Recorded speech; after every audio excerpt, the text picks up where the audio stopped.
Eu quero agradecer ele aqui de púlpito pelo convite. A nossa amizade tem sido uma amizade dada pelo Senhor mesmo, um carinho fraterno muito grande, e eu vi o quanto ele cresceu, o quanto eu cresci, então sou grato ao Senhor pela vida dele e por tudo que tem feito através da vida dele. Deus te abençoe nesse ministério, Gabriel. Por favor, abram as Bíblias no livro de Lucas, capítulo 18, a partir do versículo 9.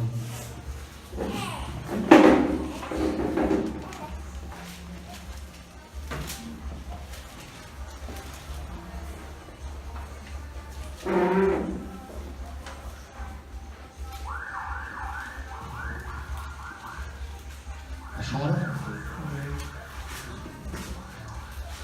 Eu vou trazer a palavra hoje baseado na parábola do fariseu e do publicano.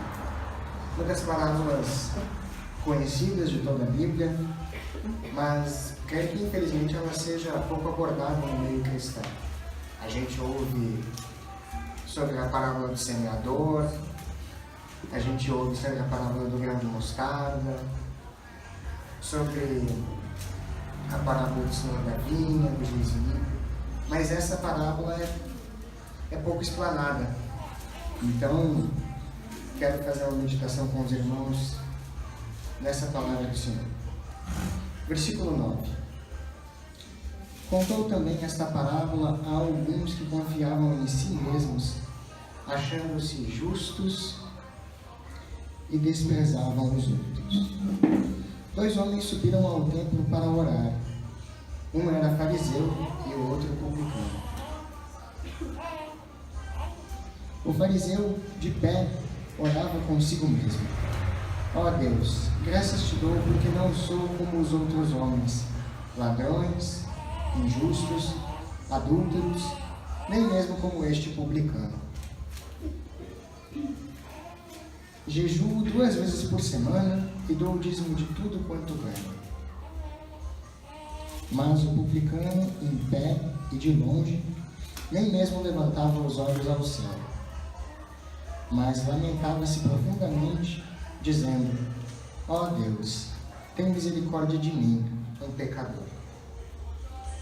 Digo-vos que este desceu justificado para casa, e não o outro, pois todo o que se exaltar será humilhado, mas o que se humilhar será exaltado.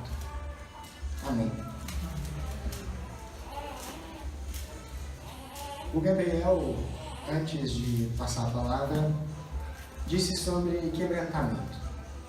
Quebrantamento hoje é uma palavra que não está muito em uso. Ser quebrantado hoje é algo só de contexto cristão. Ninguém mais pensa em fazer uma análise profunda da vida.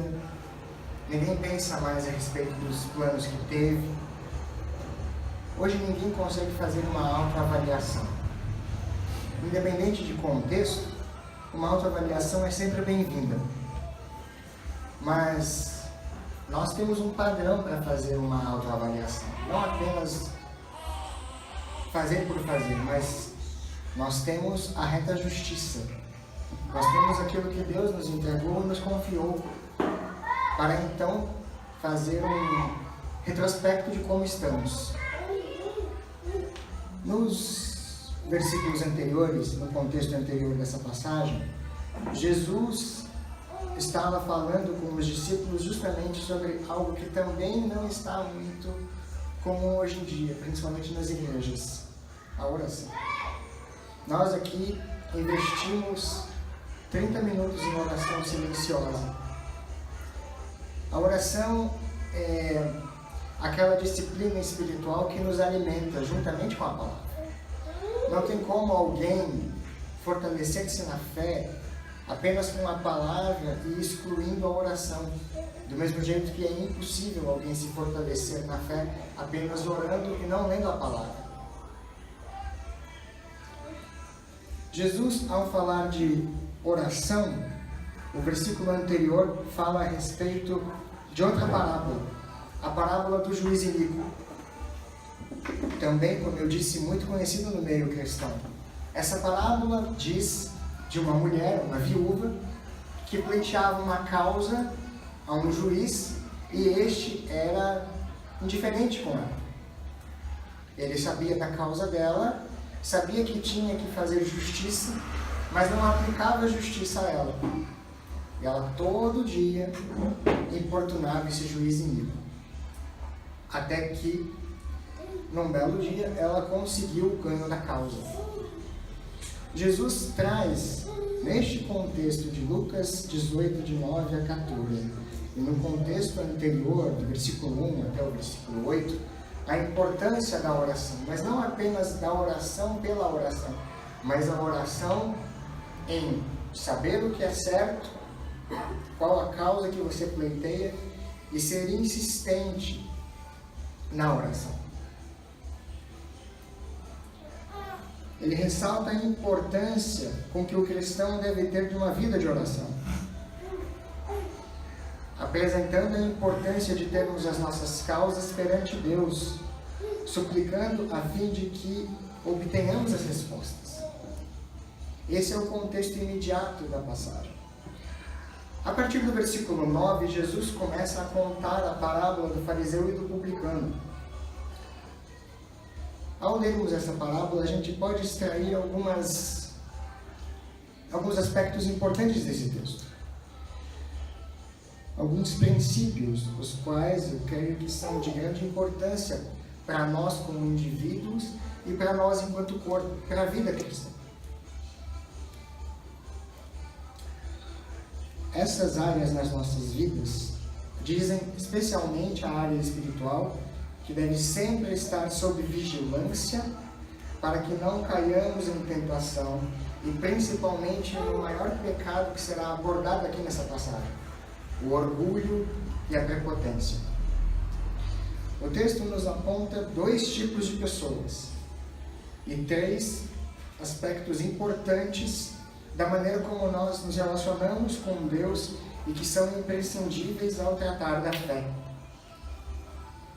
No entanto, os mesmos, se não forem aplicados devidamente à nossa vida, há possibilidade com que nós caiamos em uma armadilha. A possibilidade é muito alta.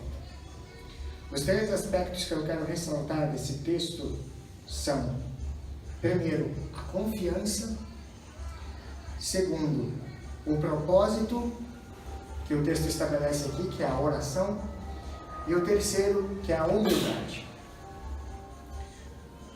Primeiro ponto: é preciso com que nós estejamos ligados a Deus, não para cairmos em vanglória.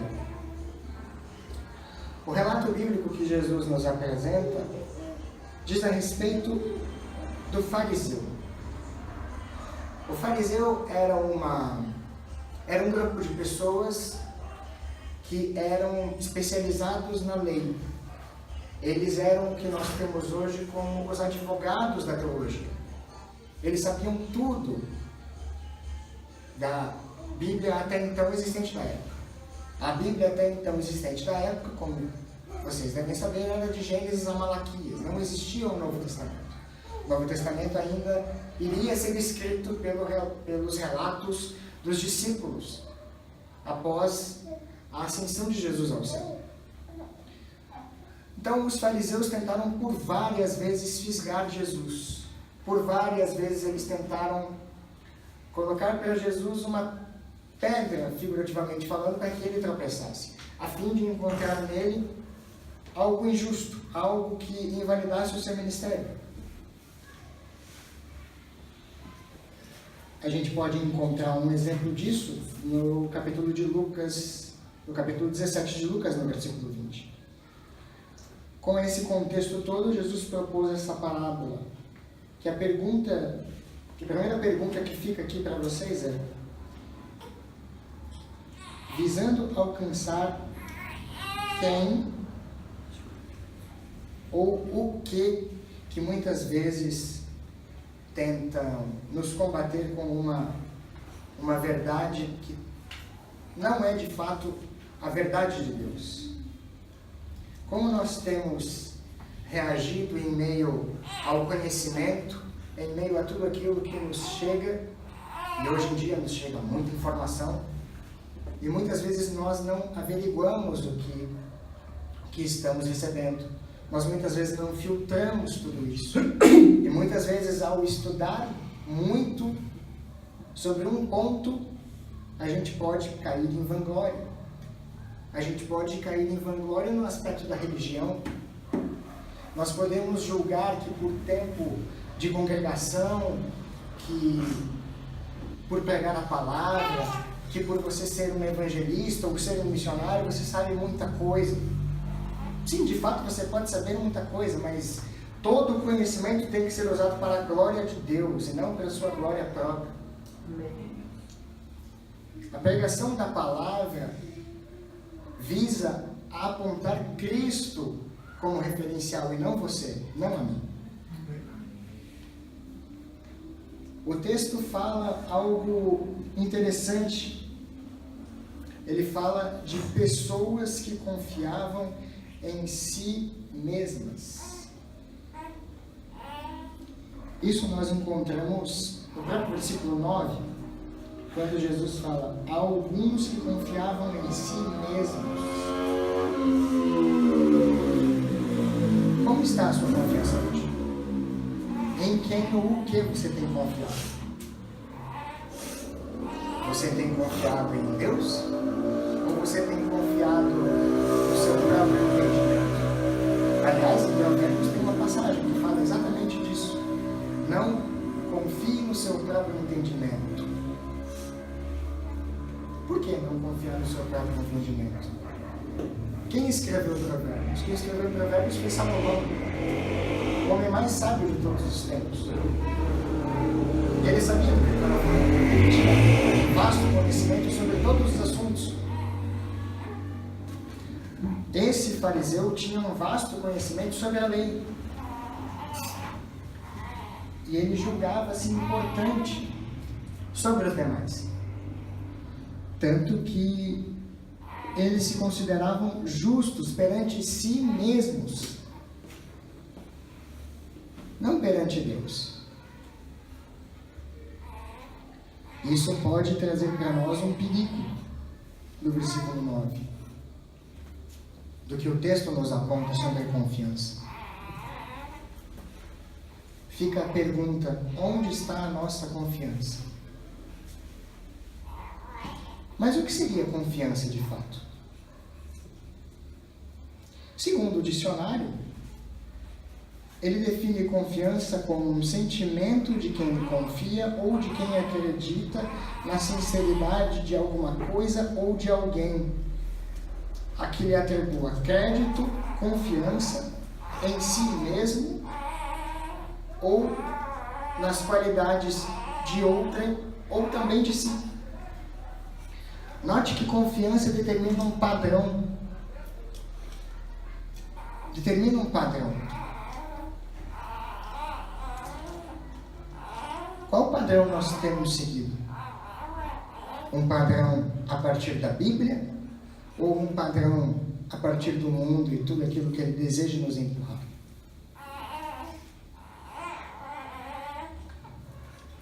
É interessante notar que outras Bíblias trazem o termo como convencidos de sermos justos, como nós já vimos aqui. Com isso, a primeira lição que nós tiramos deste verso é que não devemos nos achar justos aos nossos próprios olhos. Veremos mais adiante o resultado dessa lição. Jesus, por ser Deus e homem, poderia se gabar por ser Deus e por ter todo o conhecimento do mundo. Mas isso ele não fez. Ele, pelo contrário, ensinou, mas foi humilde. Muitas vezes nós não somos humildes ao ensinarmos algumas coisas do dia a dia. para aqueles que necessitam de conhecimento. A palavra desprezo encontrada nesse texto, no original, ela traz justamente o ponto de desdém. Aquela coisa que você não dá muita importância, que você julga desnecessário. Será que nós temos adotado este desprezo com relação aos outros? Os dois tinham confiança em Deus, tanto religioso quanto não religioso. Em algum nível nós também temos confiança em Deus. Mas até que ponto? Se você acredita em um Deus que seja plenamente soberano, é incompatível você acreditar neste aspecto de Deus e querer tomar uma decisão sem consultar a Deus. Isso é incompatível com a fé. Se eu creio que Deus é soberano, pegando um exemplo do nosso contexto atual, eu tenho que acreditar, independente de que quem venha, Deus está no controle, a partir de 2019, para assumir o Brasil. O fato de não vir um candidato ou uma candidata com a qual eu tenha afinidades, não significa que Deus não esteja no comando. Se até um fio de cabelo não cai da nossa cabeça sem que Deus o permita, o que dirá do controle de uma nação? E hoje os nervos estão à flor da pele. Ou você é A ou você é B.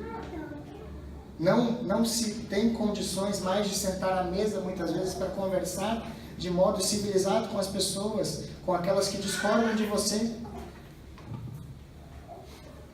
Talvez porque você esteja com confiança em pessoas e não no Deus que dirige a vida de pessoas.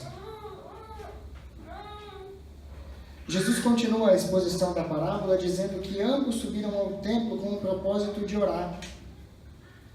Um fator importante das Escrituras é extraído aqui, que nós não devemos ir ao templo ou a qualquer lugar onde 2 ou 3 pessoas possam se reunir com corações vazios.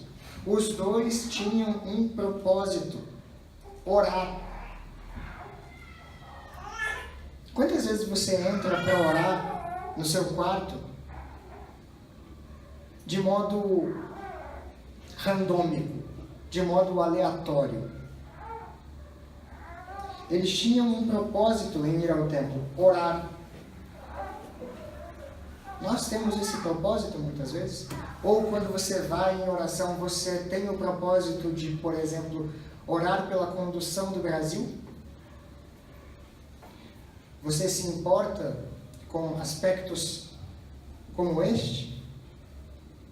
Ou você tem estado com o coração vazio, com o coração seco, um coração árido, um coração onde não tem água regando a terra?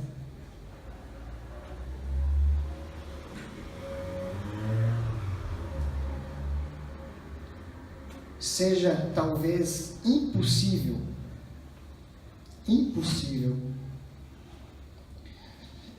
com que nos dirijamos a Deus sem que haja nenhuma petição em nosso coração. É impossível.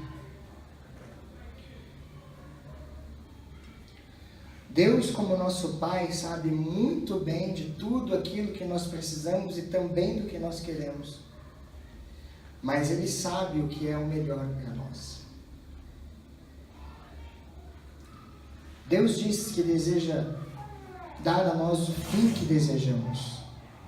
Ele sabe como conduzir a nossa vida. Portanto, coloquemos a nossa confiança unicamente nele. Por esse modo, Jesus nos ensinou a orar.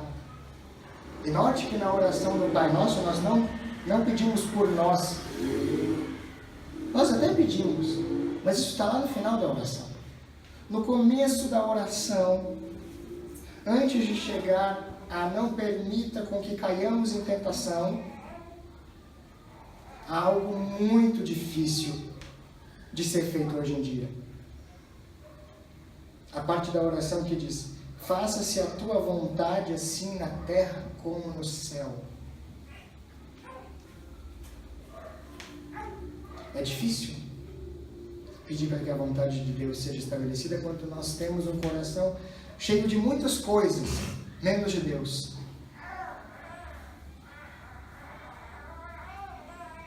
Se você quiser depois dar uma conferida, isso está em Mateus capítulo 6, versículo 10. O apóstolo Paulo também nos lembra da importância da oração em Filipenses 4:6, quando ele diz: porém sejam conhecidas diante de Deus as vossas petições pela oração e pela súplica com ações de graça. Quanto tempo nós temos investido em oração? 30 minutos? 15 minutos? 5 minutos? A questão não é muito o tempo, a questão é o hábito de orar. A questão do período que você ora vem com o tempo. Se você está, por acaso, ou esteve e voltou a estar habituado a não orar. A questão aqui não é o tempo de orar que Jesus quer apresentar, mas a necessidade de orar, a necessidade de apresentar a mim e a sua vida perante Deus, a fim de que a vontade dele seja estabelecida. O doutor da lei e o publicano eram duas pessoas tementes a Deus, mas no fundo com entendimentos diferentes. Um, como já dito, era teólogo, doutor da lei, conhecedor de todo o período mosaico. Até hoje, em Israel, quando o menino completa 12 ou 13 anos, ele é obrigado a conhecer a lei de cor. Um judeu, inclusive um muçulmano, sabe o Corão de cor, e nós não sabemos a Bíblia de cor. Nós sabemos hoje passagens isoladas da Bíblia, mas muitas vezes nós não sabemos passagens inteiras de cor. Há uns 40 anos atrás, 50 anos atrás, nós éramos conhecidos como os Bíblias, ou como o menino ou a moça da capa preta, do livro de capa preta. Era em tom pejorativo? Talvez. Mas melhor ser em tom pejorativo do que hoje, onde você se declara cristão e tem posturas totalmente anticristãs. Pelo menos nós tínhamos um padrão para trilhar. Hoje esse padrão vem se perdendo no meio de muitos, dentro das mais variadas igrejas. Hoje muitos têm dito: faça-se a minha vontade.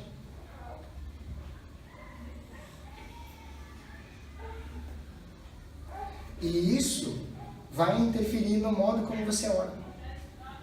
Porque muitas vezes você quer coisas só para você.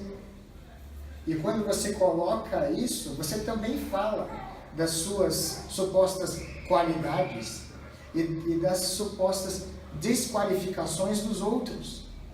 Você pede coisas só para você. Muitas vezes você pede um carro só para você. Muitas vezes você pede uma cura só para você. Muitas vezes você pede um filho só para você. É algo totalmente egoísta. Parece lembrar o caso de Raquel com Jacó, quando falou: dá-me um filho, senão eu morrerei. E Jacó disse: eu não posso te dar filhos. Jacó quis tanto um filho, que quando teve, ela morreu. Ela morreu. O outro, no entanto, que não era conhecedor da lei, também tinha, assim como o doutor da lei, os seus erros. Ele era um publicano. E um publicano era alguém que não era bem visto, muito menos bem quisto na sociedade judaica, porque ele trabalhava para os romanos. E você lembre-se que na época em que Jesus veio, Israel estava sob o domínio dos romanos. Os romanos eram não só um povo mais forte do que o Estado de Israel, mas eles colocavam nas costas do povo impostos altíssimos. E muitas vezes eles não conseguiam pagar. E quem fazia esse papel era o publicano. Um exemplo de publicano que temos na Bíblia era Zaqueu. Só aí já dá para você ter uma noção de como os publicanos agiam. Eles extorquiam os seus compatriotas, porque eram pessoas que estavam vendidas ao governo de Roma. Então, se um imposto era cobrado 10% estipulado pelos romanos, eles cobravam 25%. 10 para dar para o governo e 5 para ficarem com eles. Eles extorquiam os seus amigos, os seus parentes.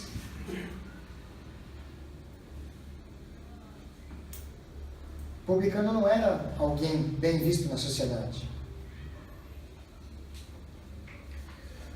Mas, entre todas essas diferenças, tanto de um quanto de outro, a gente pode perceber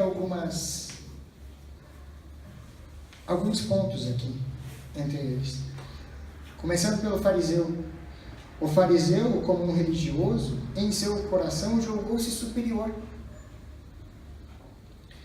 Ele colocou-se em pé e orou. Colocou-se em pé como um símbolo de superioridade. Ele, com o seu olhar altivo e o coração de igual modo, orava a Deus. Ele também, ao colocar-se em pé, estava demonstrando, e a sua fala também diz isso, que ele estava se baseando na sua teologia, no seu conhecimento do Antigo Testamento e na religiosidade dele.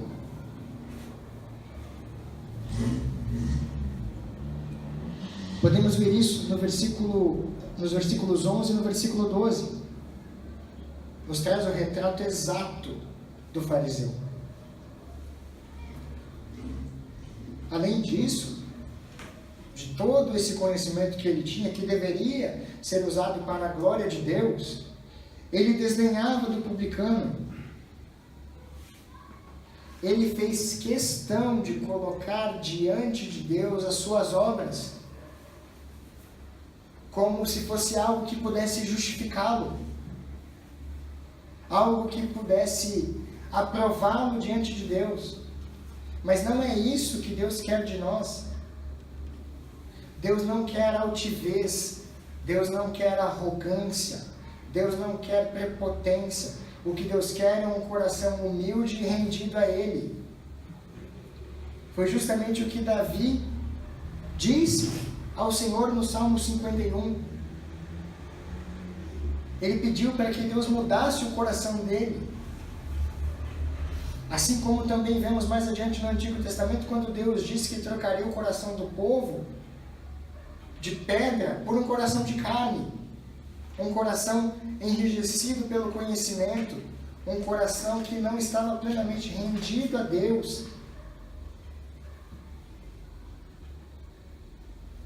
Como tem estado o seu coração?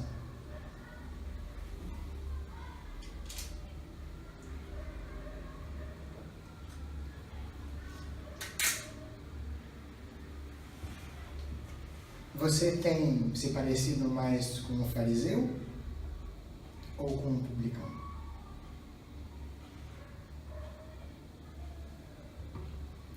O publicano, por outro lado, tendo consciência do seu estado de dependência, do seu estado de miserabilidade perante Deus, do seu estado de desgraça, do seu estado de pecador, fez uma oração totalmente diferente. Enquanto uma era altiva, a do outro era simples e sincera. Ele não fez algo que podemos perceber no texto que o fariseu fez, que ele elevou os olhos ao céu. Era como se Deus estivesse diante dele e ele não tivesse coragem de olhar nos olhos. Ele, tendo um coração contrito e quebrantado, não teve coragem de voltar-se para Deus e colocar as suas obras perante Deus. Muito pelo contrário, ele colocou o seu estado natural e possivelmente atual perante Deus.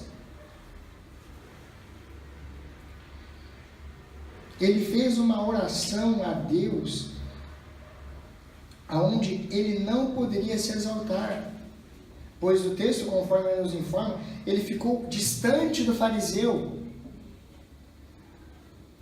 Ele não ficou ao lado de alguém que pudesse contaminá-lo com a sua arrogância. Ele tinha consciência do seu pecado. Vejamos de novo o versículo 13. Mas o publicano, em pé e de longe, nem mesmo levantava os olhos ao céu, mas lamentava-se profundamente, dizendo: ó Deus, tem misericórdia de mim, um pecador. Ele sabia exatamente quem ele era. Ele sabia qual era a sua identidade e ele sabia do que ele precisava. Você sabe qual é a sua identidade? Você sabe aonde você está? Você sabe de fato do que você precisa? Muitos de nós parece a igreja de Laodiceia, onde Cristo desce só coisa ruim, só dá um diagnóstico ruim sobre a igreja. E ele fala do que a igreja precisa. Você sabe do que você precisa? Sabe onde você vai saber do que você precisa? Aqui. Neste livro, você vai saber do que você precisa. Este livro tem as respostas. Este livro já pode ter passado muitos anos da história. Ele pode até ser um livro antigo, em questão de idade, mas ele é extremamente atual. Ele é extremamente atual. Sabem por quê? Porque a palavra de Deus não envelhece. A palavra de Deus é uma só. E Deus é um homem de palavra, porque Deus diz que a palavra dele não retorna para ele vazia, mas ela sai da boca dele e cumpre o propósito que ele mesmo designou. E Deus é criador. Se Deus foi capaz de criar um mundo em 7 dias, Ele é capaz de reconstruir a minha e a sua vida assim, num estalar de dedos. Basta apenas com que nós nos rendamos humildemente em oração. A prova cabal do que o publicano nos dá é que ele mesmo batia no seu peito e dizia: ó Deus, se propício a mim, pecador.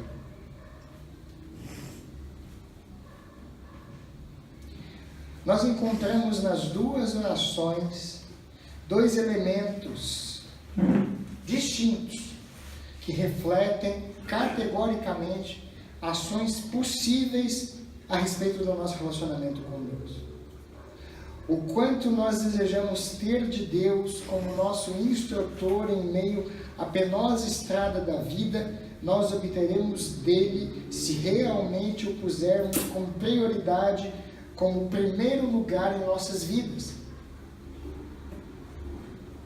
Se nós não o buscarmos, não teremos nada que provenha dele. Muito menos seremos capacitados ou cheios da sua presença. A obra de Deus só pode ser feita em corações vazios de si mesmos mas cheios de Deus. Amém. Verdade. Deus não usa vasos cheios. Deus usa vasos ruins, facilmente quebráveis, mas que Ele transforma esses vasos ruins e quebráveis em vasos de honra para a sua glória. Aonde nesses vasos de barro, Ele coloca o perfume da sua glória, que é Cristo, a fim de que nós possamos exalar esse perfume por onde nós estivermos. Seja aqui ou seja na rua, seja no seu trabalho ou seja no ônibus indo ao seu trabalho, ou à sua escola, ou à sua faculdade.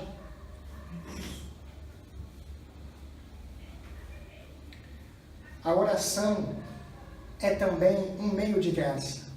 É também um meio pelo qual Deus se manifesta. Deus, como nosso Pai, nos quer bem. Sempre quer bem. Mesmo que nós muitas vezes não compreendamos aquilo que Ele está fazendo nesse momento.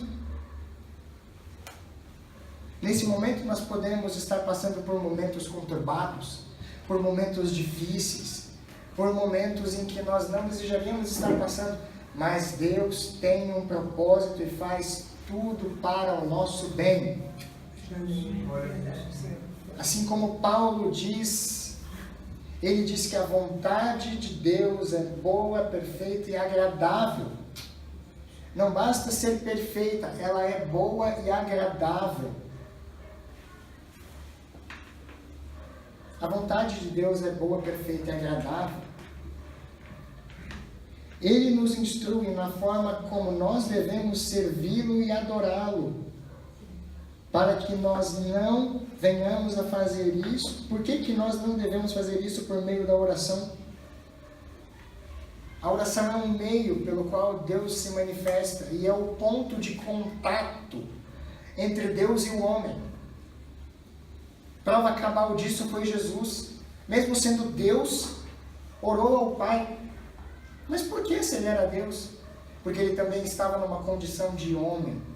Uma condição onde tinha fraqueza, onde tinha fome, onde tinha sede, onde tinha necessidade, e principalmente para dar o exemplo aos seus discípulos de como seria o modelo para se relacionar com Deus, através da oração. O Espírito Santo só desceu sobre os discípulos em Atos 2, porque eles estavam todos, 120 pessoas, unânimes numa casa, em oração. Pedro só foi solto da prisão em Atos, porque a igreja não estava sentada nos bancos da igreja batendo papo, ela estava orando. A gente tem muitos exemplos na Bíblia onde Deus age através da oração. E essa disciplina está esquecida hoje. O resultado aqui nessa passagem que nós encontramos é um só. A nossa oração reflete a nossa espiritualidade com Deus. Portanto, cabe aqui uma pergunta: como está a sua vida de oração?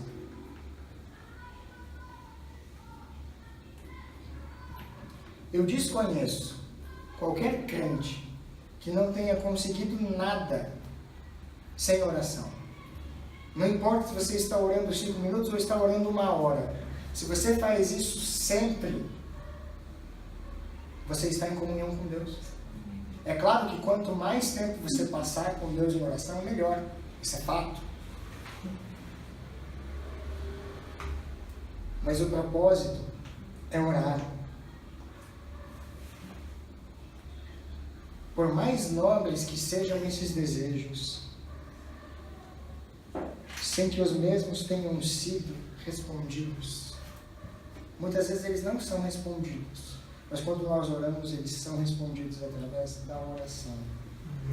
De nada nos vale viver de aparência, ter as melhores e mais nobres intenções nos nossos corações, sem que essa confiança em Deus esteja intimamente ligada ao propósito maior para uma vida espiritual. As duas personagens oravam. No entanto, não é possível afirmar que eles oravam regularmente, mas eu acredito que sim. Eu acredito que sim.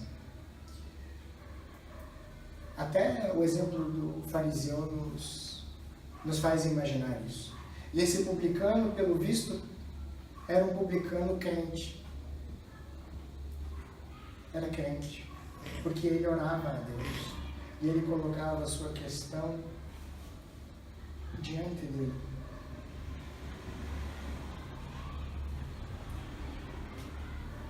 Eles oravam porque eles foram ao templo para este fim. Quantas vezes nós vamos à igreja só para orar? Hoje eu conheço pouca gente que vai para a igreja em reunião de oração. Conheço poucos. Mas os que eu conheço me dão um ar de esperança. Porque a nossa vida não pode andar bem sem oração. Nosso país não pode caminhar bem sem que a igreja esteja intercedendo por esta nação. Se o nosso país está onde está, certamente é por falta de oração. E não cabe aos mundanos orarem, porque eles nem sabem o que é isso. Eles não sabem o que é isso. Raramente eles se lembram, lá no Natal, ou no Ano Novo, ou quando vai para a casa dos pais, e a mãe ou o pai faz uma oração, faz um agradecimento. Mas fora isso, eles nem sabem mais o que significa oração. Eles não sabem. Cabe a nós orarmos uns pelos outros e orarmos pelo nosso país, para que a vontade de Deus seja feita nas nossas vidas e que as nossas vidas impactem o nosso país de modo positivo. Um país reflete o estado da sua sociedade. Uma sociedade rendida a Deus tem a possibilidade de colocar o mundo de cabeça para baixo, como os discípulos colocaram no relato de Atos. Nos versículos 11 a 14, nós vemos o processo da oração de ambos, bem como os seus respectivos resultados. Vemos 3 pontos aqui. Um compete ao presente e os outros 2 dizem respeito ao futuro, o qual encontra-se nas mãos de Deus. O primeiro diz respeito à humildade.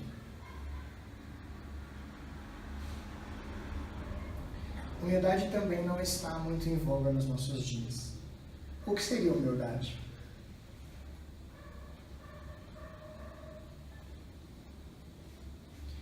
Um dos entendimentos para a humildade é quando você não se coloca superior ao seu próximo.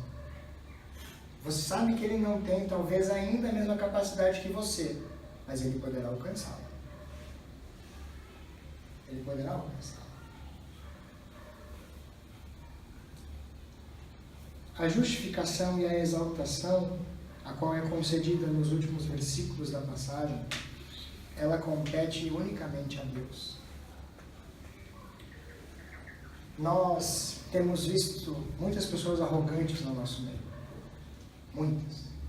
Na internet, então, a gente vê um monte de gente surgindo e querendo bater o dedo no teclado para se julgar superior aos outros. Nós vemos muito isso nas redes sociais, né, irmãos? Muita gente querendo se julgar superior aos outros porque tem um entendimento A ou B a respeito de certo tema. Mas isso não condiz com a vida cristã. Isso não condiz com a vida de uma pessoa de fato convertida. Isso condiz a respeito de uma pessoa que de fato é convencida do Evangelho, mas não que foi convertida ao Evangelho, pelo Deus do Evangelho.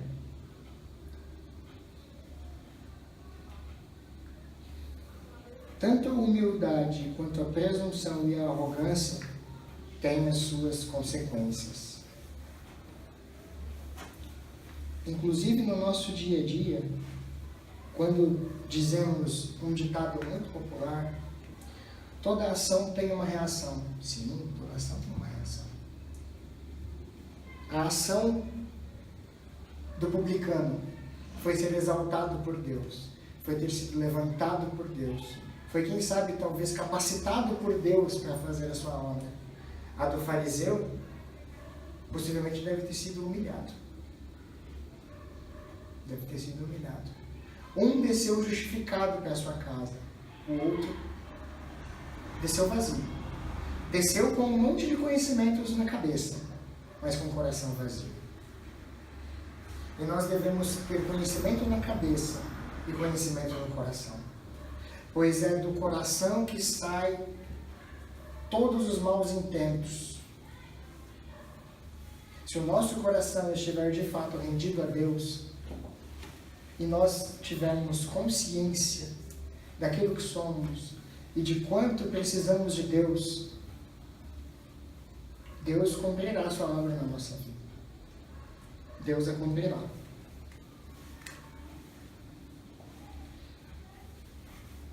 Aquilo que o homem semeia, o homem também colherá, como diz Paulo em Gálatas 6, versículo 7. O que você tem plantado? Você tem plantado oração? Você tem plantado até um jejum? Mas não aquele jejum falso, como está no caso do fariseu. Mas você tem dedicado a sua vida às disciplinas espirituais?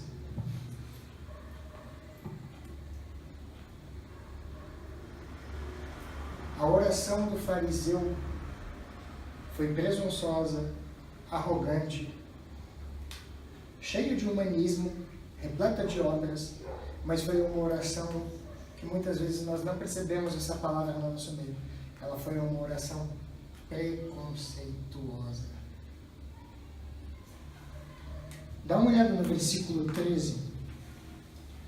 Ó Deus, graças te dou porque não sou como os outros homens, ladrões, injustos, adúlteros, nem mesmo como este publicano. Ele poderia não fazer tudo isso que ele falou aqui, mas o coração dele, afastado por Deus, dá margem para fazer tudo isso que ele julgava não ser apto a fazer. Um coração distante de Deus está distante dos mandamentos de Deus. E quando nós estamos distantes dos mandamentos de Deus, nós agimos contra aquilo que temos como padrão. Daí provém roubo, adultério, injustiças. Um coração não rendido a Deus tem isso como resultado.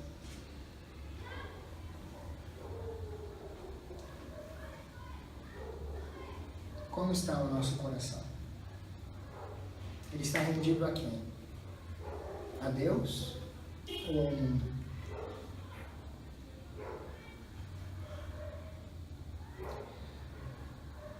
Quantas vezes nós não agimos para com as pessoas ao nosso lado ou à nossa volta, nos julgando superiores?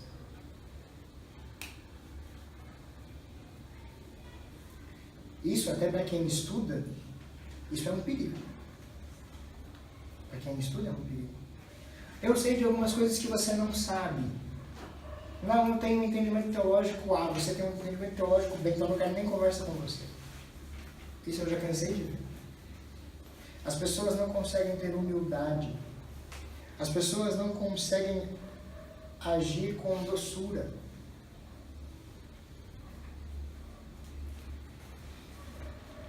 Devido a esse tipo de oração do fariseu, e muitas vezes essa pode ser a nossa oração para com Deus, o fariseu não foi ouvido. O fariseu não foi atendido. Nós só podemos ser ouvidos por Deus, ser atendidos por Deus, se nós dermos de fato liberdade para o Espírito Santo agir. Liberdade para que o Espírito Santo conduza o nosso coração e conduza a nossa vida conforme a sua vontade. Não conforme a minha, mas conforme a vontade dele. A oração do publicano foi humilde, foi sincera, repleta de contrição e arrependimento. porque ele sabia que não era merecedor do amor de Deus. Ele não era merecedor do amor de Deus. A consciência dele era tamanha que ele não queria dirigir-se a Deus. Pela sinceridade dele e pela honestidade dele diante de Deus, ele recebeu a recompensa. Ele não só foi exaltado, como ele foi justificado, ou seja, ele foi perdoado dos seus pecados. Justificação é um ato que acontece fora do ser humano. Justificação é justamente o retrato da cruz. Quando Jesus morreu na cruz pelo seu povo, Jesus estava naquele momento por todos aqueles que servem a Ele os justificou, ou seja, Ele anulou todos os pecados. Ele tirou todos os nossos pecados de uma vez por todas. Isso não significa que Ele não retirou de nós a tentação, nem os nossos tropeços, mas Ele tirou a condição dos nossos pecados de nos acusar, de dizer que nós não somos dignos de recebermos a Deus. De fato, nós não somos. Mas se Deus agiu em nosso favor, como eu creio que Ele agiu, nós somos merecedores através de Cristo de termos a salvação e de termos uma vida perante Ele. Amém. Justificação é um ato jurídico. Por isso que Paulo fala lá em Colossenses, que ele diz que Cristo, pegando o escrito de dívida que era contra nós, Ele anulou. Ele pegou esse escrito e encravou na cruz e disse: está consumado. Amém. Não tem nada mais, não há nenhuma condenação mais para aqueles que estão em Cristo Jesus, nosso Senhor. É o que diz Paulo em Romanos 8, versículo 1. Esse publicano, ele foi exaltado e foi justificado, ele teve os seus pecados de fato perdoados por Deus. Segundo o texto aqui, ele foi salvo. O escrito de dívida dele foi cancelado. Isso é o que aconteceu comigo e aconteceu com você. Amém, Deus. As acusações que podem tentar levantar contra mim e contra você não têm mais validade. Elas apenas vêm tentando nos derrubar, tentando nos afastar, tentando nos colocar para baixo, tentando fazer com que nós voltemos às velhas práticas. Assim como Pedro tentou voltar quando viu na cabeça dele de que ele não tinha mais jeito. Ele falou: eu vou deixar de ser discípulo e vou voltar a pescar, vou voltar a fazer o que eu sei de melhor. Ele voltou para a vida pregressa dele. Mas Jesus foi lá e o resgatou, o apanhou, tirou daquela vida, que não era uma vida ruim, mas não era aquele o propósito que Deus tinha para a vida dele. O propósito dele era continuar sendo um pescador, porém de homens. Era poder dizer ao mundo e por onde ele pudesse andar quem era Cristo, o que ele fez e como ele mudou a vida de Pedro. E assim como Deus mudou a vida dele, Deus pode mudar a minha e a sua vida. Não importa aonde você está, não importa o que você fez, não importa o que você vem fazendo, Deus ama você e quer te restaurar. Amém, Deus. Os ouvidos de Deus não estão tapados, nem a sua mão está encolhida, para que não possa resgatar você. Hoje, nós temos a oportunidade de reconhecermos o quanto somos necessitados de um Salvador. Isso só é possível porque o Espírito Santo age nas nossas vidas. Porque o Espírito Santo já vai preparando o terreno para que quando a palavra é pregada, aquelas pessoas venham diante de Deus por sua vontade, mas através do Espírito. Deus justificou alguém que recebia altos impostos, alguém que provavelmente poderia até sonegar impostos. Do mesmo jeito que Deus resgatou este publicano, Deus não só pode resgatar a minha e a sua vida, mas Deus também pode resgatar a vida daqueles que têm feito mal ao nosso país, que têm agido com injustiça para conosco. Deus é um Deus que muda vidas. Amém, Deus. Nosso Deus produz frutos em uma pessoa que antes era contra ele, como Paulo. Paulo era perseguidor da igreja e Cristo o transformou no maior discípulo para os gentios. Assim como o publicano, nós sabemos que não há mérito nenhum em nós para que Deus nos ame. De fato não há.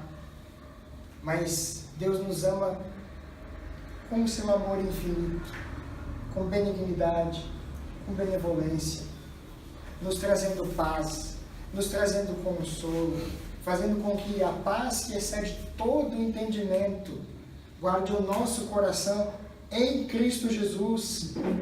Amém. Muito menos não há mérito em nós para que nós fôssemos salvos pela sua graça.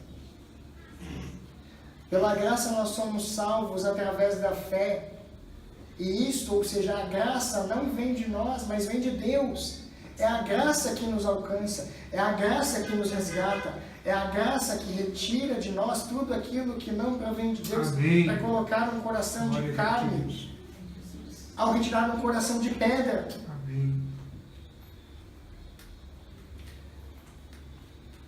Pela graça dele, pela sua livre graça, nós fomos alcançados incondicionalmente por ele. Incondicionalmente. Deus não vê condições, não vê mérito nenhum para te salvar. Ele salva porque Ele te ama. Nós de fato somos pecadores, é verdade. Somos pecadores. Portanto, nós não éramos dignos da atuação de Deus. Como Gabriel leu em Efésios 2, versículo 1, nós andávamos conforme os filhos da ira. Nós estávamos mortos em delitos e pecados. Nós estávamos à parte de Deus. Nós nem nos dirigíamos a Deus em oração. Nós nem queríamos saber de Deus, saber de oração. Quando você lembrava de Deus era só no Natal. Porque falar do menino Jesus que nasceu é tão comum. Parece algo tão banal no Natal, para quem não é cristão, parece tão sem sentido. Mas para nós não. Para nós é a oportunidade de dizer ao mundo que o Salvador nasceu. Amém. Que a salvação chegou. E que o mundo pode ser salvo. As pessoas em vários lugares podem ser salvas. De toda tribo, língua, raça e nação. Como diz em Apocalipse 5:9, todas as pessoas do mundo inteiro, de toda raça, tribo, língua e nação, e até os incrédulos. Passagem de Apocalipse 5:9 diz isso. Mas até os incrédulos confessarão um dia que Jesus é Senhor, para a glória de Deus Pai. Só que nesse dia não haverá mais condição para que as pessoas se arrependam, para que pessoas sejam salvas. Hoje é o dia de salvação.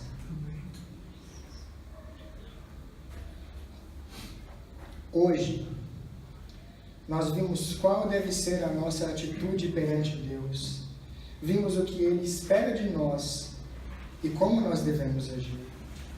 O resultado da oração daquele que tem a consciência do seu estado, mas mesmo assim anseia ser alvo do amor de Deus, é ter uma vida perante Ele. Assim como Jesus disse a Zaqueu, hoje chegou salvação a esta casa. Hoje chega salvação a esta igreja, caso você não tenha se rendido plenamente ao Senhor. Amém, Deus. Ou se você está desviado da comunhão.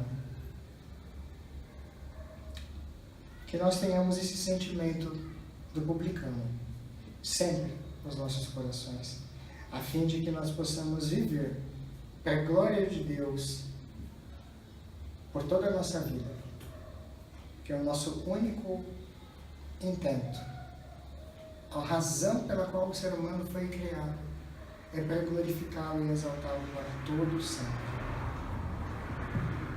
Que o Espírito Santo nos conduza segundo a sua vontade, para que nós possamos glorificar e exaltar ao Senhor até o último dia de nossas vidas. E que quando for a hora, isso não vai parar, isso só vai estar acontecendo num outro lugar. Nós iremos apenas mudar de endereço. Estaremos na casa do Pai. Amém. Que Deus abençoe a todos.